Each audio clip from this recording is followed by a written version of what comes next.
Hi everybody, Chris Krashisnik, Remax Town Center, giving you your real estate recap. Football is back, and I know everybody's happy about that. School is back in session. You may or may not be happy about that. But it is an election year, and the Fed is meeting this month to decide on what they're going to do with interest rates. So I wanted to comment on what might happen in those different scenarios.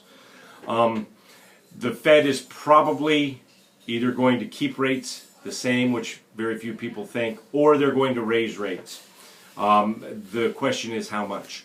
I don't think the Fed can raise rates enough to make a difference. Our economy now is based on, and over the past decade, has been based on the availability of cheap credit. Interest rates are in the low threes for mortgages, but the cost of borrowing money is very cheap, as opposed to when I first got in the business in the early 2000s. A 30-year mortgage was about 6.5%. During the tech boom of the late 90s, it was in the 7s and 9s, and during the early 80s, it was in the teens, mid to high teens. Okay, and that was a 30-year fixed. Just so you know, when they were in the high teens in the early 80s, ask people what they were getting for a return on a savings account or a CD at the bank, at their local bank.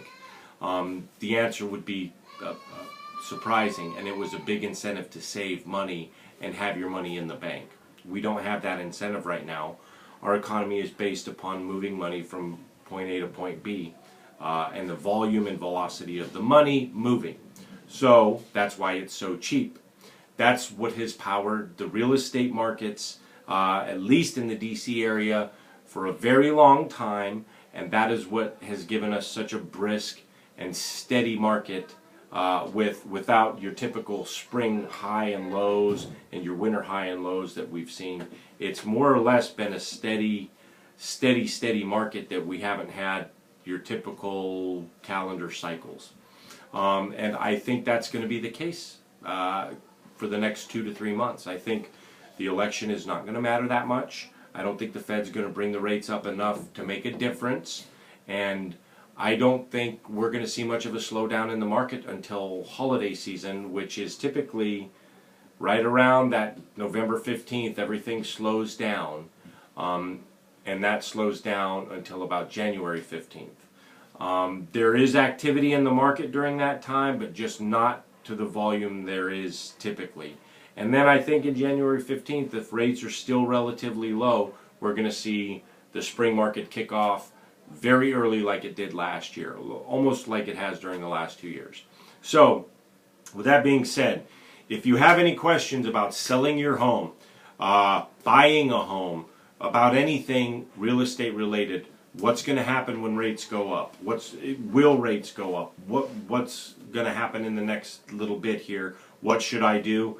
Those are all things that we can probably sit down and discuss one-on-one, and see if there's decent options for you out there to either buy a house, to sell your house and buy, or to do whatever you want to do or whatever is on your mind. In any case, have a great week. Thank you very much for watching. Comment below on what you think the Fed's going to do and why they're going to do it, or what that means to the real estate market. I want to thank everybody. Have a great week, and go Broncos.